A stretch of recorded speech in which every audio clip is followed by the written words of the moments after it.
नमस्कार प्यारे साथियों, डेली करंट अफेयर की इस क्लास में आपका स्वागत है। और इस क्लास को शुरू करने का मकसद ये था कि आप तक सही जानकारी पहुंच पाए, आपको वो जानकारी भी पहुंचा पाऊं जो शायद आपके लिए जरूरी है, आपके लिए बहुत ज़्यादा जरूरी है। एग्जाम की टारगेट मेरा कभी नहीं रहा कि आप एग्जाम की दृष्टि से ये क्लास देखो, नहीं, ये आपके लिए इम्पोर्टेंट है, एग्जाम की दृष्टि से तो है ही, साथ में आपके लिए बहुत ज़्यादा इफिशियंसी रहने वाली है, आपके नॉलेज को ये इम्प्रूवमेंट करने वाली है। देखिए साथियों, एक महान पुरुष ने कहा था कि निरंतर हमें काम करना चाहिए, निरंतर हमें हमारा परिश्रम करना चाहिए। अगर मान लीजिए कि अगर आपने 7 डे वर्क किया और एक दिन आपने वर्क नहीं किया तो ये पूरा का पूरा इसके इक्वल हो जाएगा, 0 के इक्वल हो जाएगा। यानी कि अगर आप 7 डे वर्क करते हो, एक दिन वर्क नहीं करते, 0 हो जाएगा। इससे अच्छा है कि आप 7 डे आप हमेशा वर्क करो, लेकिन थोड़ा कम समय, थोड़ा कम समय करो। लेकिन ये नहीं कि आपने पहले दिन ज्यादा किया फिर आपने एक डे का ब्रेक ले लिया, तो फिर तो वो 0 है दोस्तों। ये यहाँ पर गणित फेल होती है ना, तो यहाँ पर ये गणित फेल हो जाती है। अब देखिए, आज का हम टॉपिक शुरू करते हैं और ये टॉपिक हमारी प्राइवेसी के लिए बहुत ज़्यादा अच्छा है। और जब मैं इस न्यूज को देखा तो मुझे भी ये लगा कि आप तक ये चीज़ पहुंचानी बहुत ज़्यादा जरूरी है। देखिए, जो आप फोटो देख पा रहे हो वो बेसिकली न्यूजीलैंड के एक सांसद की है। कहाँ की सांसद है तो आपको मैं बता दूं, ये न्यूजीलैंड की सांसद है। और न्यूजीलैंड की सांसद एमएलए यहाँ ने, इसने यहाँ की संसद में क्या किया है, एक संसद में इन्होंने पेश किया अपना छवि चित्र जो इन्होंने डीफेक्ट से बनाया। इन्होंने डीफेक्ट से बताया और इसको चिंताजनक बताया। और उन्होंने बोला कि मैंने जब डीफेक्ट से मेरी फोटो दी और उसके बाद वो मैंने इनसे अपनी फोटो इस तरीके से मांगी तो 5 मिनट में इसने मेरी 50 फोटो ही दी, जबकि ये रियल में मेरी फोटो नहीं है। लेकिन इसने इन फोटोओं का उपयोग करके गलत तरीके से फोटो बना दी। कल क्या पता कोई और बनाई और किसी की प्राइवेसी को इस तरीके से बिगाड़ दे, डैमेज कर दे, तो ये उसके लिए एक बहुत बुरा काम होगा। तो इसलिए इन्होंने यहाँ की संसद में कहा कि इस पर एक कानून लाना जाना चाहिए।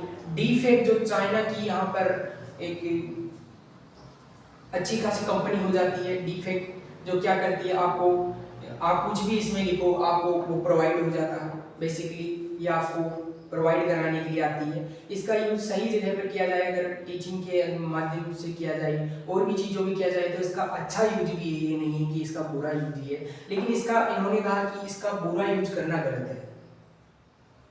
कोई पर्सन ए है जो किसी पर्सन बी की आप क्या करा देते हो, इमेज बना देते हो गलत तरीके से, तो उस ए पर्सन की क्या होती है, वहां पर राइट टू प्राइवेसी छीन ली जाती है। राइट टू प्राइवेसी ये यहाँ पर एक बुरा है। इससे क्या बताएं, इस इंसान की मेंटल हेल्थ पर क्या असर पड़े। इस तरीके से ये जो बिल है वो वहाँ की संसद में पेश किया गया, कानून के लिए उन्होंने वहाँ पर हस्ताक्षर किए। और मैं मानता हूँ कि इस ऐसे बिल को, ऐसे इन एआई टूल्स के गलत उपयोग से बचने के लिए हमारी सरकार, हमारी संसद में भी एक अच्छा बिल पास करना चाहिए, ताकि आने वाले समय पर इन जैसे जो मुद्दे होते हैं उन पर आसानी से कानून बनाया जा सके।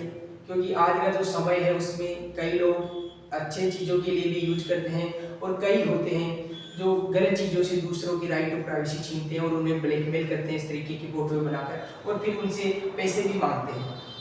तो ऐसे मामलों से बचने के लिए हमारी सरकार को सख्त कानून बनाना चाहिए। अगर ऐसा कोई भी करता है, गलत यूज कोई भी करता है इस तरीके से, तो उसके प्रति उसको अपराध दिया जाना चाहिए, उसे कड़ी से कड़ी सजा दी जानी चाहिए।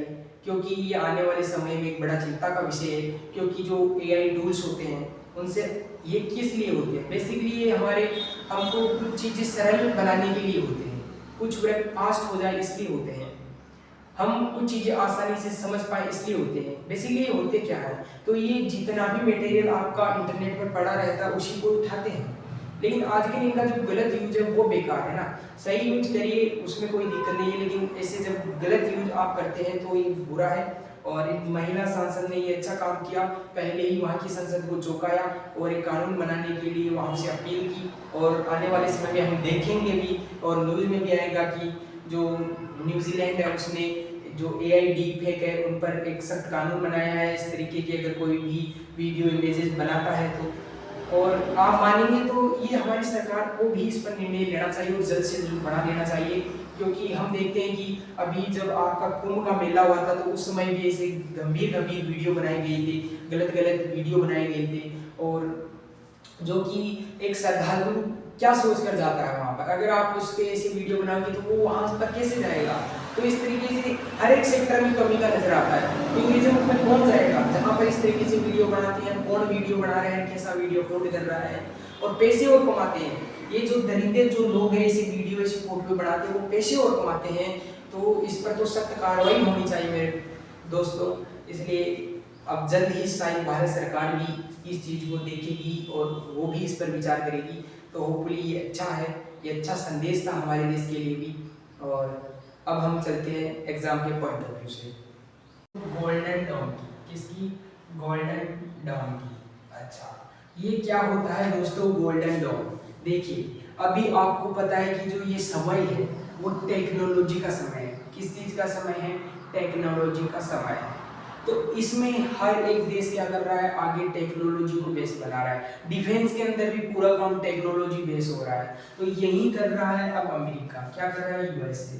तो अभी यूएसए ने, आपको मैं बता दूं कि जब आपके इलेक्शन हुए थे अमेरिका के राष्ट्रपति के, प्रेसिडेंट के, डोनाल्ड ट्रंप के, तो उसमें डोनाल्ड ट्रंप ने बड़े बड़े वादे किए थे और उन वादों को बेखूबी से वो करते जा रहा है। चाहे से उसमें वहाँ का जो बड़े बड़े जो बिजनेसमैन हैं उनका जो उनका पावर सेक्टर था वो भले ही दब रहा है लेकिन वो काम कर रहा है भाई, ऐसा काम कर रहा है जिससे कि कुछ दूसरे देशों के लोगों को तो परेशानी हो रही है, वहाँ के बिजनेसमैनों को भी हो रही है। तो ऐसे ऐसे काम कर रहा है। लेकिन ये तो खैर उनके डिफेंस से ही एक रिलेटेड उनका वादा था और उन्होंने कर दिखाया। देखिए गोल्डन डोम एक मिसाइल डोम है। क्या है? आप बोलेंगे जी मिसाइल सिस्टम है। क्या है? मिसाइल सिस्टम है, मिसाइल सिस्टम है। लेकिन इसकी खास बात क्या है दोस्तों? इसको गोल्डन क्यों बोला जा रहा है? गोल्डन इसको ऐसे बोला जा रहा है कि अब तक विश्व के अंदर इस जैसा कोई मिसाइल सिस्टम नहीं बचा है। मिसाइल सिस्टम क्या होता है कि मान लीजिए कि एक कंट्री अगर बी कंट्री पर कुछ मिसाइलें दागती है, कुछ और भी चीजें दागती है, कोई मिसाइलें दाग रही है, कोई आपकी रॉकेटें दाग रही है, या फिर हम कहें कि ड्रोन भेज रही है, तो ये सारा का सारा एक कंट्री बी पर भेज रही है। तो यहाँ पर अगर हम आपके यहाँ पे मिसाइल सिस्टम लगा देते हैं तो वो यहाँ से दागी हुई मिसाइलों को ट्रैक करता है और उन्हें ऊपर ही फोड़ देता है, ऊपर ही ब्लास्ट कर देता है। यानी कि जिस जगह एक जो कंट्री है उसने टारगेट बनाया था बीच गए वहां तक पहुंचने ही नहीं देता है। तो एक तरीके से सेफ्टी का क्या होता है? बाउंड्रेशन होता है मिसाइल सिस्टम। यही कर रहा है अब अमेरिका। अमेरिका ने गोल्डन डॉन जो लॉन्च किया है प्यारे साथियों, ये एक मिसाइल सिस्टम है। लेकिन इसकी खास बात क्या है? खास बात है कि अभी तक पूरे विश्व के अंदर जो भी मिसाइल जो सिस्टम थे वो आग के सतह पर ही रखे जाते थे, सतह पर रखे जाते थे, सतह के बाद रखे जाते थे, वाटर बॉडी पर भी रखे जाते थे। लेकिन जो गोल्डन डोम है वो आपका स्पेस में रखा जाएगा। कहाँ पे? स्पेस में भी क्या किया जाएगा? स्थापित किया जाएगा। क्या किया जाएगा? स्थापित किया जाएगा। अच्छा, इस स्पेस में स्थापित किया जाने का क्या मतलब है जी? स्पेस में भी स्थापित किया जाएगा और साहब जी बाउंड्री पर भी किया जाएगा और सर वाटर बॉडी पर भी किया जाएगा, वाटर बॉडी पर भी स्टेब्लिश किया जाएगा। अच्छा, अब देखिए थोड़ा सा एक बात और देखिए, ये वाटर बॉडी पर भी किया जाएगा, बाउंड्री यानी कि धरातल पर भी, ग्राउंड पर भी किया जाएगा, हम कहेंगे ग्राउंड पर भी किया जाएगा, और कहाँ पर किया जाएगा? स्पेस में भी किया जाएगा। अब देखिए स्पेस के अंदर क्या कर रहा है भाई साहब? अमेरिका बहुत सारी सैटेलाइटें लगा रहा है। क्या लगा रहा है? लाइटें लगा रहा है, सैटेलाइट लगा रहा है। सैटेलाइटें क्या लगा रहा है? लगा रहा है, बहुत ज्यादा मात्रा में लगा रहा है और लगाने वाला है साथियों। अब क्या करता है कि मान लीजिए कि एक कंट्री है वो बी कंट्री पर, मान लीजिए कि ये अमेरिका पर कोई भी कंट्री, अगर यूएसए पर कोई भी कंट्री अगर मान लीजिए कि कोई रॉकेट छोड़ती है, क्या छोड़ती है? कोई मिसाइल दागती है, तो मिसाइल दागती है तो जो यूएसए पर जो सैटेलाइट लगी है वो इसको ट्रैक करेगा और ट्रैक करने के बाद में ऊपर से ही मिसाइल दागेगा। ऊपर से ही क्या करेगा, इस ट्रैक करने के बाद में जो सैटेलाइट है वो ट्रैक करेगी और संदेश किसको भेज देगी, संदेश भेज देगी गोल्डन डोम को।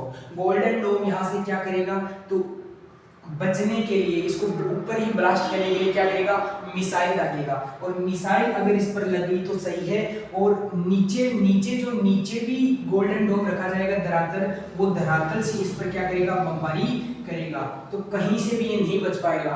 अभी क्या होता था कि जो अगर स्पेस में नहीं रहता है, मान लीजिए कि कभी कभी धरातल वाले का कनेक्शन खराब हो जाता था, तो इसमें ये देश पर यहाँ पर गिरता था जिससे नुकसान हो सकता था। लेकिन अब हर तरीके से, वाटर से देख लो, ग्राउंड से देख लो या स्पेस से देख लो, हर जगह से उस पर मिसाइलें दागी की तो वो ब्लास्ट होना तय है। तो इस तरीके का गोल्डन डोम आपका अमेरिका बना रहा है।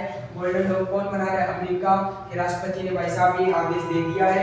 2029 तक ये क्या हो जाएगा, शुरू हो जाएगा, क्या हो जाएगा, पूरी तरीके से तैयार हो जाएगा।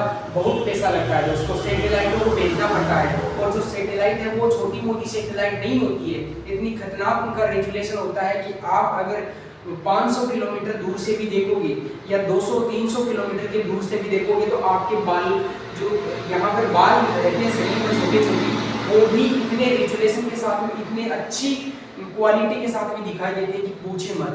तो यहाँ पर किसी भी मिसाइल का बच पाना संभव नहीं है। अभी तक क्या करते थे कि जो भी हाइपरसोनिक मिसाइलें थी उनको पकड़ पाना बहुत मुश्किल था, लेकिन गोल्डन डोम क्रूज मिसाइलों को तो पकड़ेगा ही, क्रूज बैलिस्टिक मिसाइलों को तो पकड़ेगा ही दोस्तों, लेकिन आपका हाइपरसोनिक मिसाइलों को भी पकड़ सकता है। क्या कर सकता है, इनको भी पकड़ सकता है और इनको भी ऊपर के ऊपर ब्लास्ट कर सकता है, ठीक है। और ऐसी मिसाइलें ये दाग भी सकता है। इसके अंदर मिसाइलें इतनी अलग अलग प्रकार की इसमें मिसाइलें फिट भी की जाती है, और इतनी अलग अलग मिसाइलों के प्रकारों को ये ब्लास्ट भी कर सकता है ऊपर ही। यानी कि अमेरिका, अगर पावर की बात कहें तो अमेरिका पावर वाले देशों में टॉप पर भी आ सकता है दोस्तों, है ना। अभी तक भी टॉप पर है, लेकिन बहुत ज्यादा पावरफुल हो सकता है अमेरिका। क्या चाइना भी इस होड़ में है। अब देखिए हमारे पास में आपको ऐसे ही अनुमान में पता चल गया कि ये तो यार कितना खराब है, ये तो स्पेस से भी मार रहा है, ग्राउंड से भी मार रहा है, हर जगह से मार रहा है। हमारे पास रशिया का S-400 है, रशिया का, ये रशिया ने हमें 5 दिया था, अभी 3 ही आए हैं, अभी 2 नहीं आए। 2 क्यों नहीं आए, तो रूस यूक्रेन का युद्ध चल रहा है, उसकी वजह से 2 अभी लेट है, तो 3 आ गए हैं, 5 की डील हुई थी साथ में। अब देखिए आपको जो भारत पाक का, इंडिया पाक का जो युद्ध हुआ था, अभी ऑपरेशन सिंदूर चलाया गया था, उसके अंदर जब पाक ने हमारे पर मिसाइलें दागी थी, हमारे कुछ टारगेट को लेकर, हमारे कुछ एयर बेस को लेकर, तो आपको पता होगा कि हमारे डिफेंस, एयर डिफेंस सिस्टम ने कितना जबरदस्त काम किया था। ऊपर ही क्या कर दिया था, ऊपर ही आप बोलेंगे जी ब्लास्ट कर दिया था कि मिसाइलों को, है ना, गिर ही नहीं पाई। हालांकि कुछ गिरी थी, कुछ हमारे राफेल भी गिरे थे, लेकिन इतना बड़ा युद्ध होता है और इतने बड़े युद्ध में स्वाभाविक है कि नुकसान दोनों तरफ का होगा। अगर 100% हम चाहें कि हमारा नहीं हो तो इसमें कोई वो बात नहीं है। देखिए रूस कितना पावरफुल है, यूक्रेन कितना पावरफुल है, लेकिन जब दोनों का घमासान युद्ध हो रहा है तो दोनों का यहाँ पर सिस्टम बेकार है, दोनों की इकोनॉमी है वो क्या हो रही है, गड़बड़ा रही है ना। तो इसमें नुकसान तो युद्ध में दोनों देशों का ही होता है। अब देखिए एक इम्पोर्टेंट क्या बनता है, इम्पोर्टेंट बनता है इजराइल का भी एक खुद का है। इजराइल का जो एयर डिफेंस सिस्टम है उसको बोलते हैं आयरन डोम। क्या बोलते हैं, आयरन डोम बोलते हैं, आयरन डोम, ठीक है। आयरन डोम कहाँ का है, तो आप बोलेंगे जी इजराइल का है। ये भी एग्जाम में क्वेश्चन पूछ सकता है, मिलान वाले क्वेश्चन पूछ सकता है। बोलता है कि गोल्डन डोम को मिलान कीजिए यूएसए से, इजराइल को मिलान कीजिए आयरन डोम से, और S-400 जो रशिया से लिया है उसका मिलान भी करवा सकता है, ठीक है। अब देखिए कुछ बात और इम्पोर्टेंट है जो मैं आपको बताना चाहता हूँ।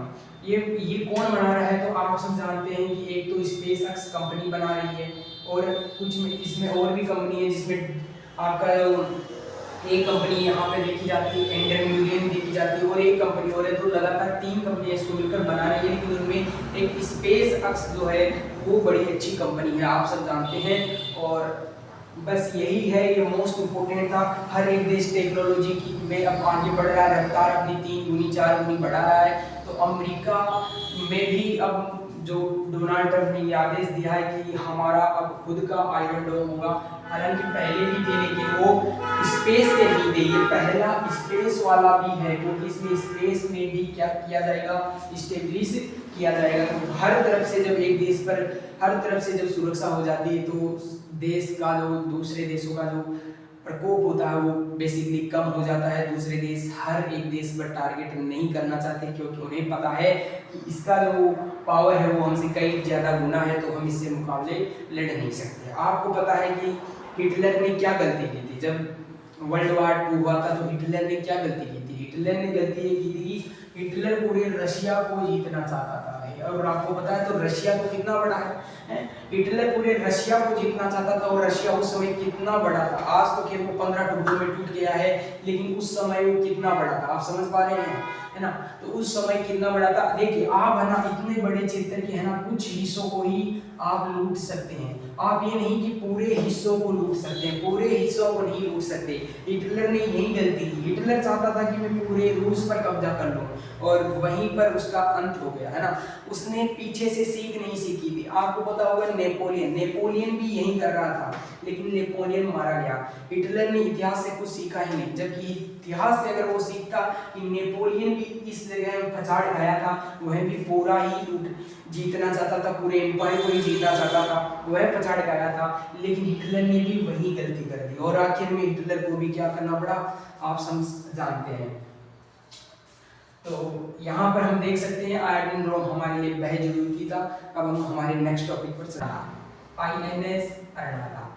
बेसिकली आईएनएस अर्नाला क्या है, तो आईएनएस का मतलब होता है Indian naval ship, Indian naval.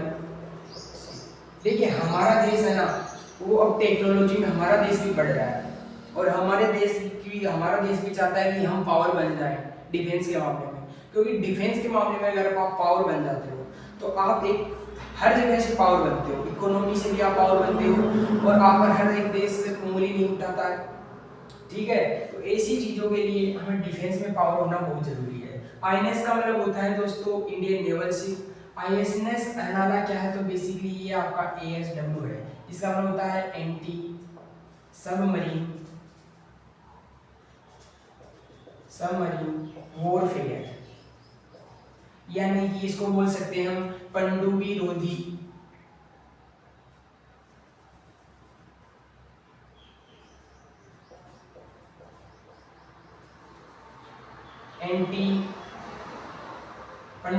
हम लिख सकते हैं पनडुब्बी रोधी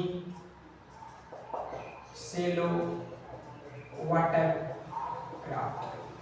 देखिए यहाँ पर ये क्या है, तो बेसिकली यहाँ पर मान लीजिए कि हमारे देश में यहाँ पर पानी है, तो हम हमारे अगर देश से इधर जाएंगे तो इधर क्या होगा, गहराई बढ़ती जाएगी। गहराई क्या होगी, बेसिकली बढ़ती जाएगी।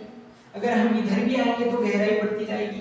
तो इसको कहाँ पर तैनात किया जाएगा, इसको यहाँ पर तैनात किया जाएगा, यहाँ पर तैनात किया जाएगा, है ना। इसको सेलो पानी पर रखा जाएगा, यानी कि गहरे पानी वाली जगह नहीं रखा जाएगा, जहाँ पे थोड़ा ही पानी है वहां पर रखा जाएगा।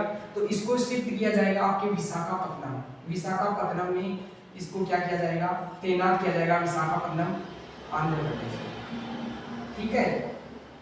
और ये दोस्तों भारत का पहला एंटी सबमरीन है, भारत का पहला क्या है, एंटी सबमरीन वॉरफेयर है। अभी तक भारत के पास में नहीं था, अब भारत का पहला ये एंटी सबमरीन वॉरफेयर है जो आपके आंध्र प्रदेश में शामिल किया जाएगा। और पनडुब्बी रोधी सेलो वाटर, यानी कि सेलो जगह यहाँ पे जाने पानी थोड़ा सा क्या हो उथला रहता है, इसको बोलते हैं इंग्लिश में इसको सेलो बोलते हैं, सेलो, और हिंदी में इसको बोलते हैं उथला सा, यानी थोड़ा थोड़ा पानी ही रहता है। तो यहाँ पर तो पानी कम रहेगा, हमें भी पता है धीरे धीरे गहराई बढ़ती जाएगी पानी की, तो इसको यहाँ पर तैनात किया जाएगा, ताकि इधर से अगर चाइना खुद की पनडुब्बी भेजता है दोस्तों, सबमरीन भेजता है, इधर से पाकिस्तान खुद की सबमरीन भेजता है इधर से, तो फिर क्या है, तो फिर ये उनको क्या करेगा, उनको पकड़ लेगा। तो पकड़ेगा कैसे, तो इसमें दोस्तों टेक्नोलॉजी लगी है सोनार। पूछता है सोनार का यूज किसमें किया जाता है, तो पनडुब्बियों को पकड़ने में, पनडुब्बियों को पकड़ने में, जल की गहराई में। देखिए अगर पानी के अंदर से कोई पनडुब्बी आती है, सबमरीन आती है, तो हम कैसे देख पाते हैं? नहीं देख पाते। उसके लिए हमें क्या चाहिए? पनडुब्बी होती सेलो वाटरक्राफ्ट, क्योंकि इसमें लगा होता है सोनार, और सोनार क्या करता है? किरणें भेजता है, और किरणें मान लीजिए कि सोनार इसमें लगा हुआ है, तो इससे किरणें अब यहाँ पर उसकी पनडुब्बी के जाएगी और वो टकराकर वापस आएगी। टकराकर वापस आ गई, इसका मतलब इसको संकेत मिल गया, ये दूरी को कैलकुलेट करेगा और फिर वापस से एक भेजेगा, फिर ये यहाँ पर आ जाएगी पनडुब्बी, तो फिर यहाँ पर देखेगा कि इसकी वेलोसिटी क्या है, उसके हिसाब से इस पर बम डालेगा। इस वेलोसिटी से आगे बढ़ रहा है तो हम इस वेलोसिटी से अपना बम डाले या हम मिसाइल दागे आगे की तरफ, है ना, टोरपीडो दागे अग्निदेव। पानी के अंदर जो भी मिसाइलें दागी जाती है उन्हें टोरपीडो कहते हैं। तो ये ऐसा काम करेगा, ठीक है। तो ये भारत का पहला क्या बन चुका है? एंटी सबमरीन बन चुका है। अच्छा बना कौन रहा इसको? तो बना इसको दोस्तों garden rich ship builders and engineers, इसको हम लिख सकते हैं GRSE, garden rich ship builders and आपका इंजीनियर्स हो गया, और इसको LNT शिप बिल्डर्स भी बना रहा है, ठीक है। तो इसमें हम देख सकते हैं कि इसमें सोनार लगा हुआ होता है, जो आपकी क्या करता है? किरणों को भेजता है, और वो परावर्तित होकर वापस से आती है, फिर से वापस से भेजता है, और वेलोसिटी चेक करता है और डिस्टेंस भी चेक करता है। उसके अनुसार फिर क्या करता है? टोरपीडो दागता है, और इस तरीके से ये क्या करता है? हमारे देश की सुरक्षा करता है। तो भारत के पास में अभी तक ऐसा कोई नहीं था, लेकिन भारत ने पहला सेलो हुआ फिर ये क्राफ्ट बनाया है, तो ये भारत के लिए एक अच्छी बात है। और हम देख रहे हैं कि हर एक देश डिफेंस में कर रहा है। देखिए डिफेंस में जितना ज़्यादा मजबूत हो गया, आप हर सेक्टर में मजबूत हो जाओगे। कल क्या पता आप बहुत ज़्यादा अगर एडवांस टेक्नोलॉजी आ गई आपके पास में, तो आप दूसरे देशों को फिर क्या करोगे? एक्सपोर्ट करोगे। तो एक्सपोर्ट, जब हथियार एक्सपोर्ट करते हैं तो दोस्तों इकोनॉमी बहुत ज़्यादा बम्प करती है। क्या करती है? बम्प करती है, हर एक तरीके से क्या करती है? उछाल मारती है। तो जब तक किसी देश में एक्सपोर्ट नहीं होगा ज़्यादा से ज़्यादा, वो देश की इकोनॉमी नहीं बढ़ पाएगी, उस देश को रोजगार नहीं मिल पाएगा, उस देश की जो आर्थिक स्थिति है वो भी नहीं बढ़ पाएगी। एक अच्छा है कि आप जितना ज़्यादा एक्सपोर्ट करोगे, और जितना, क्योंकि एक्सपोर्ट करने का मतलब है कि आपने देश में प्रोड्यूस किया है, तो आपने बहुत सारे लोगों को एम्प्लॉयमेंट दिया है, बहुत सारे लोगों को आपने टेक्नोलॉजी सिखाई है, तो इससे देश के अंदर मजबूत हो रहा है, बल्कि दूसरे देशों में आपकी पहचान हो रही है। यही तो जरूरी है। तो पूछ सकता है एग्जाम में डायरेक्ट। और अब चलते हैं नेक्स्ट टॉपिक पर। तो प्यारे साथियों, अगर आपने अभी तक क्रिकेट के अगर आप दीवाने हैं, तो आपने अभी तक तो ये खबर पढ़ी ही होगी। लेकिन जो क्रिकेट के दीवाने नहीं हैं, जो एग्जाम के लिए ही क्रिकेट को पढ़ते हैं, उन भाइयों के लिए भी मैं ज़बरदस्त एक क्वेश्चन लेकर आया हूँ। और मैं कहता हूँ कि भारत की कोई भी एग्जाम हो, यहाँ से क्वेश्चन जरूर छपेगा। और क्वेश्चन छपने का ही कोई लॉजिक नहीं है, हमें यह भी जानना चाहिए कि क्या हो रहा है।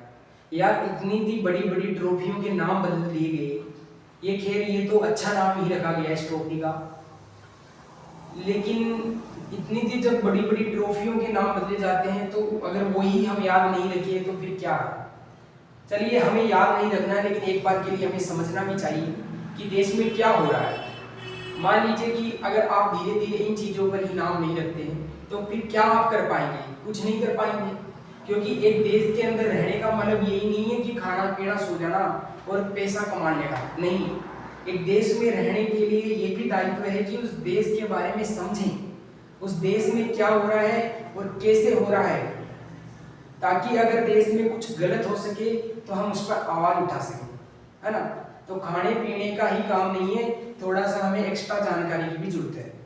तो देखिए यहाँ पर ये अच्छा टॉपिक आया है आज, जो पहले देखिए विभिन्न देशों के बीच में आप जानते हैं कि टेस्ट मैच होता है, और इस बार भी टेस्ट मैच होने वाला है, लेकिन हमारे जो दिग्गज खिलाड़ी थे विराट कोहली और रोहित शर्मा, उन दोनों ने क्रिकेट से क्या कर लिया? संन्यास ले लिया है।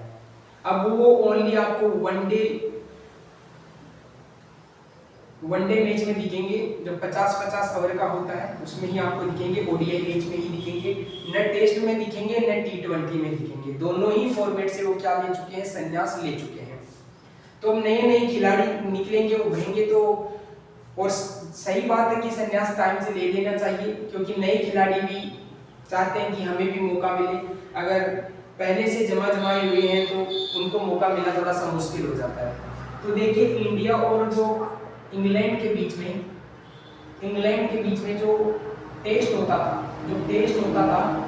इंडिया और इंग्लैंड के बीच में जो टेस्ट होता था, उस टेस्ट को बोलते थे, उस टेस्ट की सीरीज को बोला जाता था दोस्तों, उस ट्रॉफी को बोला जाता था पटौदी ट्रॉफी। इसको इंग्लिश में बोलते हैं पटौदी ट्रॉफी, ठीक है। तो पहले इस ट्रॉफी को बोला जाता था पटौदी ट्रॉफी, लेकिन अभी दोनों देशों का क्रिकेट का एसोसिएशन मिला और उसके बाद में इंग्लैंड वाला भी मिला और इंडिया वाला भी मिला। इस पर लंबी बातचीत की गई कि इस ट्रॉफी का नाम चेंज कर दिया जाए, और इसका नाम चेंज कर दिया गया है, यानी कि अब इसका नाम पटौदी ट्रॉफी नहीं है, अब इसका नाम हो गया है दोस्तों तेंदुलकर एंडरसन ट्रॉफी, ठीक है। तो अब इसका नाम चेंज करके क्या कर दिया है, तेंदुलकर एंडरसन ट्रॉफी, ठीक है। अब देखिए बात ये हो जाती है कि सर तेंदुलकर एंडरसन इसका नाम क्यों किया गया। तो देखिए हम भारत के अंदर हम क्रिकेट का पिता किसको कहते हैं, क्रिकेट का भगवान हम किसको कहते हैं, हम साहब जी भारत के अंदर तेंदुलकर, सचिन तेंदुलकर साहब को कहते हैं। और एंडरसन को क्या कहते हैं, एंडरसन को वो हवाले कहते हैं। देखिए ये अच्छे बैट्समैन थे, टेस्ट के अच्छे बैट्समैन थे, अच्छे क्या थे, बैट्समैन थे, बल्लेबाज थे। और मैं आपको बता दूं टेस्ट के ही नहीं थे, हर एक फॉर्मेट के थे, लेकिन टेस्ट के अंदर भारत के से पहले अभी तक एक नंबर खिलाड़ी हैं जो 15,000 से ज्यादा रन,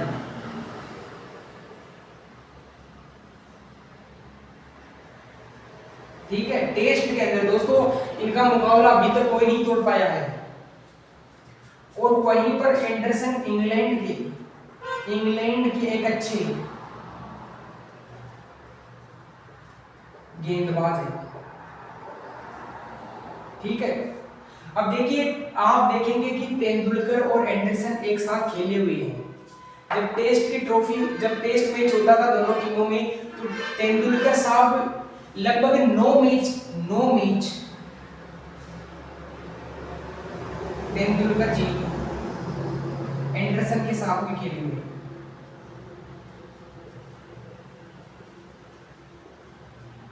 9 मैच खेले साथ में, मतलब ये अपनी टीम में खेले, ये अपनी टीम में खेले, लेकिन अपोज में खेले ना। और खास बात ये एंडरसन बहुत अच्छा गेंदबाज था दोस्तों, बहुत अच्छा गेंदबाज है ना।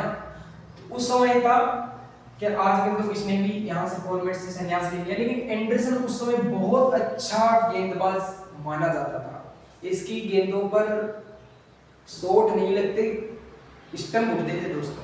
और लगभग 9 मैच खेले थे कि 14 मैच खेले थे, तो लगभग शायद दोस्तों 14 मैच खेले थे, उनमें 9 मैचों पर सचिन तेंदुलकर के विकेट उड़े थे, विकेट उड़ाए थे एंडरसन ने। इतना खतरनाक बल्लेबाज गेंदबाज था ये।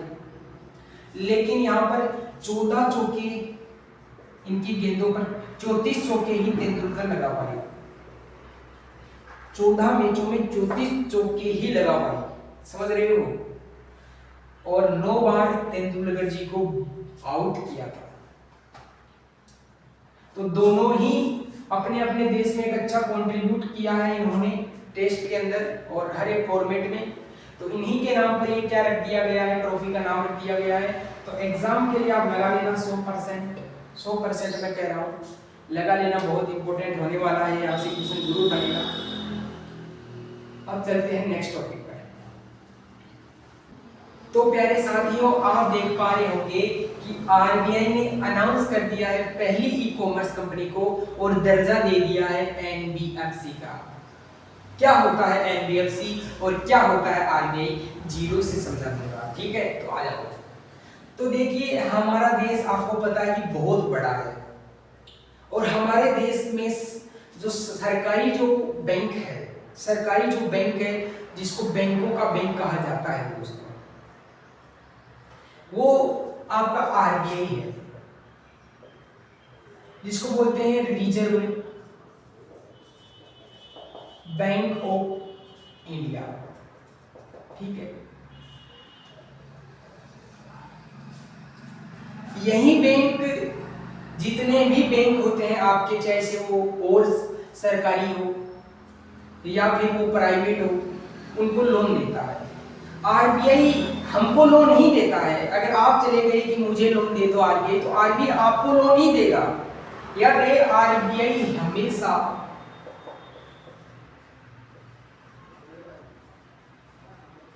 बैंकों को लोन देता है, बैंकों को लोन देता है।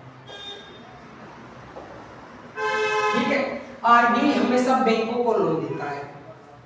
आरबीआई को कहा जाता है बैंकों का बैंक, बैंकों का बैंक। प्यारे साथियों, आरबीआई अगर बैंकों को लोन देता है तो फ्री में तो कोई देता ही नहीं, हम भी नहीं देते किसी को, तो ये कुछ ब्याज लेता है। क्या लेता है? ब्याज लेता है। और जिस रेट से ये ब्याज लेता है उसको बोलते हैं रेपो रेट। आरबीआई द्वारा बैंकों को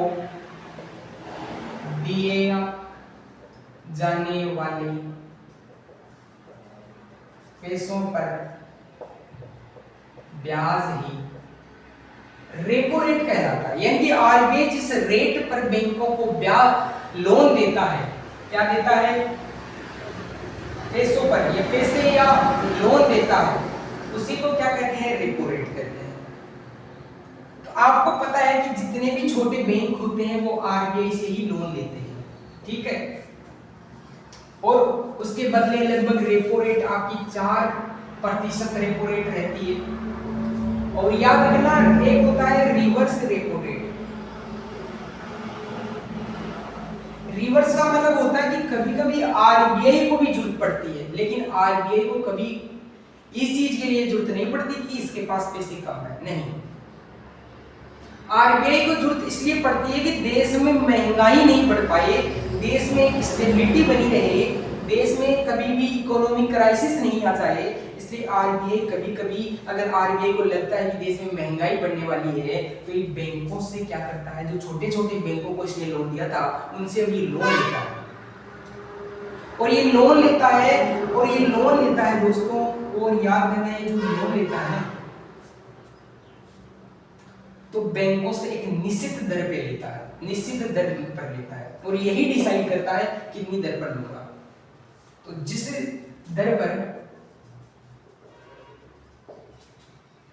आरबीआई बैंकों से लोन लेता है, ठीक है, इसको पैसे की जरूरत नहीं पड़ती, लेकिन इकोनॉमी को स्टेबिलिटी करने के लिए, महंगाई को, मुद्रास्फीति को, इन्फ्लेशन को बराबर रखने के लिए ऐसा काम करता है, वैसा वो डिसाइड करता है।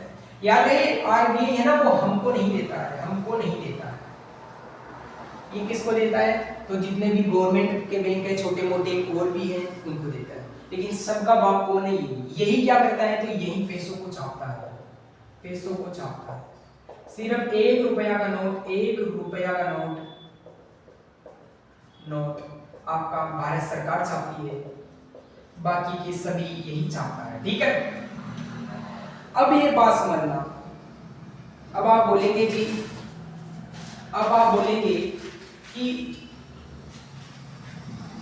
ये बैंकों को ही देता है, किसी कंपनियों को नहीं देता। हाँ, ये किसी कंपनियों को भी देता है, और जिन कंपनियों को ये लोन देता है, लेकिन हर एक कंपनी को नहीं देता है। इसको लगता है कि इसको देना जरूरी है, क्योंकि इससे हमारे देश की प्रगति होगी, लोगों को ज्यादा से ज्यादा फायदा होगा, वहां पर देता है। इनको बोला जाता है नॉन बैंकिंग फाइनेंशियल कंपनी। ठीक है, इसका मतलब होता है नॉन बैंकिंग फाइनेंशियल कंपनी। यानी कि जब आरबीआई किसी कंपनी को ये दर्जा दे देता है तो उस कंपनी से हम लोन ले सकते हैं, उस कंपनी से हम लोन ले सकते हैं, वरना वो लोन नहीं देगी। ठीक है, इस कंपनी को बोला जाता है नॉन बैंकिंग फाइनेंशियल कंपनी, और ये दर्जा आरबीआई देता है। ठीक है, आरबीआई देता है। अब प्यारे साथियों, आप देख रहे होंगे कि एक कंपनी है जिसका नाम है फ्लिपकार्ट, और फ्लिपकार्ट यहाँ की कंपनी नहीं है, लेकिन वो क्या करती है, सामानों को बेचती है। और फ्लिपकार्ट कैसी कंपनी है, फ्लिपकार्ट तो आप बोलेंगे जी फ्लिपकार्ट है वो ई कॉमर्स कंपनी है। ई कॉमर्स कंपनी का मतलब क्या होता है, जो सामानों को ऑनलाइन के माध्यम से डिलीवरी करती है ना, ई कॉमर्स बोला जाता है। तो याद करना, फ्लिपकार्ट ई कॉमर्स कंपनी और पहली ई कॉमर्स कंपनी ही है ये जिसको एनबीएफसी का दर्जा दिया गया है। एनबीएफसी का दर्जा, पहली कंपनी कौन सी, ई कॉमर्स कंपनी। वैसे अन्य कंपनी को दे चुका है, लेकिन ई कॉमर्स के मामले में पहली, जैसे अमेजन भी है, लेकिन अमेजन को नहीं दिया क्योंकि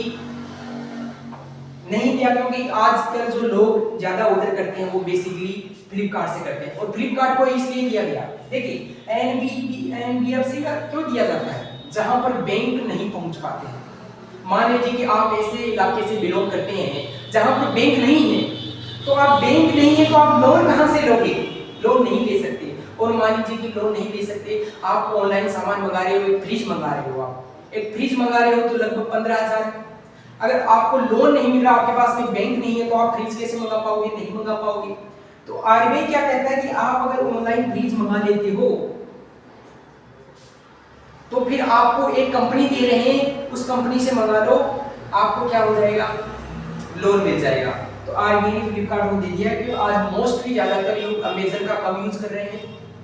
आज के गांव में भी फ्लिपकार्ट ही चल रहा है, क्योंकि फ्लिपकार्ट आपका कई सारी फैसिलिटी भी देता है, तो इसमें फ्लिपकार्ट का ज्यादा यूज हो रहा है। अमेजन आज के लोग कम यूज कर रहे हैं, थोड़ा कर रहे हैं। ऐसे नहीं है कि विश्व स्तर पर देखिए तो अमेजन भी टॉप पर है, लेकिन फ्लिपकार्ट का यूज हम देख रहे हैं कि भारत में थोड़ा सा ज्यादा हो रहा है। तो एनबीएफसी का जो दर्जा है वो इसको दिया गया है, क्योंकि बैंकों तक नहीं पहुंच पाए ऐसे स्थानों में भी लोन की आपूर्ति हो सके, इसलिए इस कंपनी को दर्जा दिया गया है। तो आपको पता चल गया होगा, और बहुत शानदार एडिटोरियल था। पूछ सकता है कि पहली ई कॉमर्स कंपनी जिसको आरबीआई ने एनबीएफसी का दर्जा दिया गया है। याद रहे, एनबीएफसी हमें क्या करती है, लोन प्रोवाइड कराती है। जहां पर बैंक नहीं पहुंच पाते वहां पर किसी कंपनी को एनबीएफसी दे दिया जाता है। ठीक है, अब नेक्स्ट टॉपिक पर चलते हैं। तो दोस्तों, आप चित्र में देख पा रहे होंगे, ये दुनिया का सबसे ऊंचा रेल ब्रिज बन गया है। और खास बात ये है कि हमारे देश में ही ये चिनाब रिवर पर बनाया गया है। और हमारे जो प्रधानमंत्री नरेंद्र मोदी है वो 6 जून को इसका उद्घाटन भी कर दिए हैं। अब हम बताते हैं आपको इसकी पूरी लोकेशन और पूरा इसका डाटा। तो देखिए, जो हमारा ये जम्मू कश्मीर वाला ये जो रीजन है, उसके अंदर बहुत सारी नदियां निकलती है।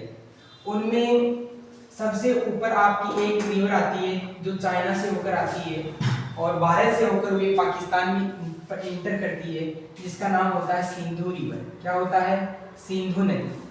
उसके नीचे आपको चिनाब रिवर देखने को मिलेगी, जो जम्मू कश्मीर से ही। उसके नीचे आपको झेलम देखने को मिलेगी। झेलम आगे जाती है, उसके बाद में आपके इसमें चिनाब आकर मिल जाती है। क्या मिलती है, चिनाब। और उसके बाद में दोस्तों इसमें आपकी रावी आ जाती है। क्या आ जाती है, रावी नदी। और ये आपकी क्या हो जाती है, बाहर निकल जाती है। अब देखिए, इधर से ही चाइना से ही एक नदी आती है जिसको बोलते हैं सतलुज। और जो सतलुज नदी होती है दोस्तों, उसकी एक सहायक नदी है जिसको बोलते हैं व्यास नदी। ठीक है, ये आगे जाकर इसी में मिल जाती है। और ये इंडस रिवर आ रही है, तो आगे जाकर ये सभी इंडस में ही मिल जाती है, जो आपके पाकिस्तान में है।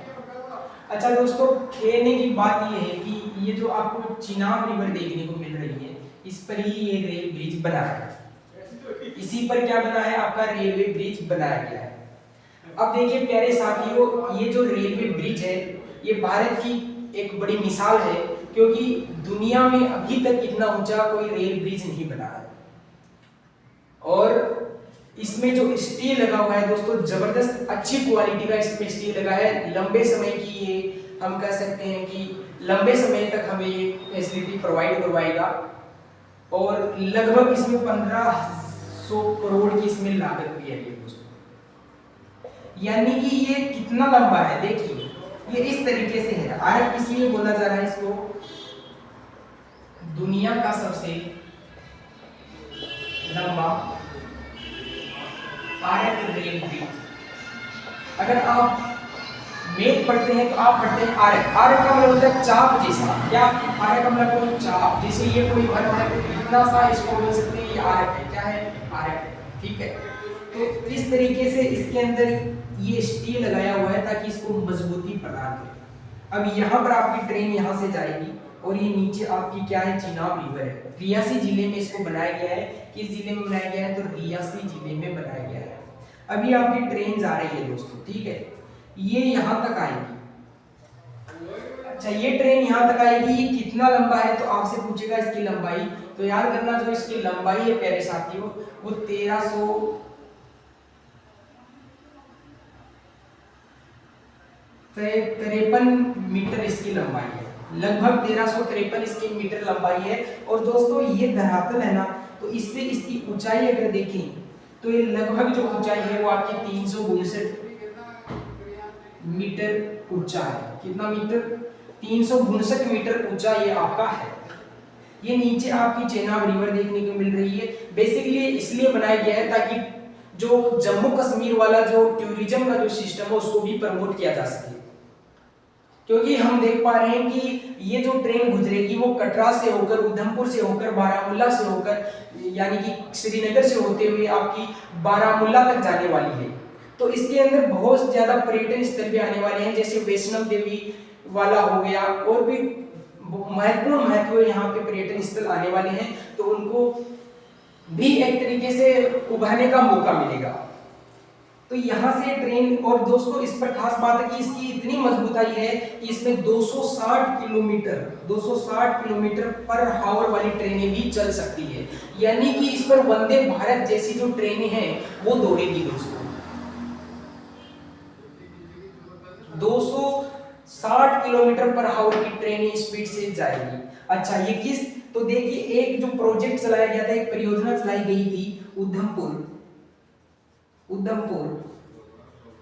श्रीनगर, बारामूला,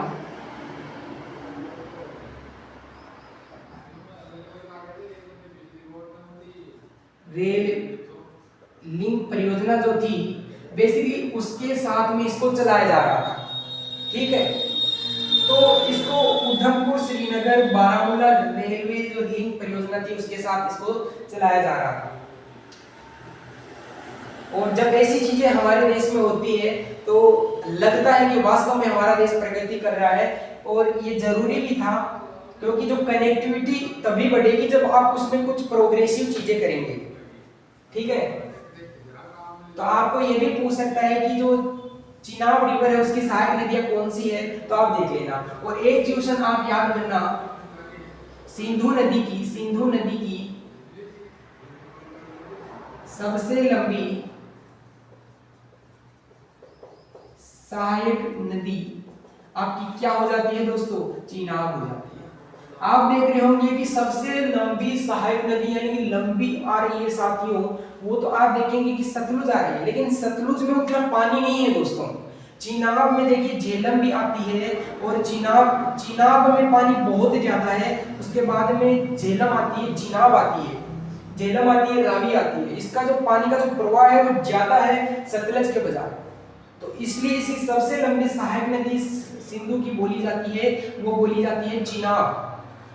इसी चिनाब रिवर पर ही तो ये बना है, तो चिनाब रिवर पर बनाया गया है। चिनाब रिवर पर है दुनिया का सबसे लंबा आर्क रेल ब्रिज। तो ये लिए है हमारे लिए जानना बहुत जरूरी था। अब एक चीज की कौन बना रहा था, तो आपको पता है कि ये जो कोंकण तट है इधर भारत वाला, उस पर भी रेलवे काम कर रही है पूरी तरीके से। तो उसको भी प्रोग्रेसिव करने के लिए ये यहाँ पर उसी के तहत ये बनाया जा रहा है। तो ये बनकर पूरी तरीके से रेडी हो गया है। उस पर अब चलेगी आपकी उधमपुर से श्रीनगर, बारामूला जो आपका कटरा होता है वहां से होती भी जाएगी। तो कटरा से तो वैष्णो देवी मंदिर ज्यादा दूर नहीं है, लेकिन एग्जाम पूछ सकता है जम्मू कश्मीर में क्या है। तो जम्मू में आपको देखने को मिलेगा मेरे साथियों वैष्णो देवी का मंदिर, वैष्णो देवी का मंदिर। इससे क्या होगा, तो इससे जो ट्रांसफॉर्मेशन होता है सामानों का वो भी इधर से उधर हो पाएगा। इसे यात्री तो जाएंगे ही, ट्रांसफॉर्मेशन भी हो पाएगा ना, ट्रांसपोर्ट भी हो पाएगा आपका सामानों का। तो एक तरीके से उद्योगों में भी वृद्धि होने वाली है। तो मिलते हैं अब नेक्स्ट सेशन में, और उन सेशन तक आप अपनी चीजों को रिवाइज करिए और बड़े आराम से आप पढ़िए। जय हिंद।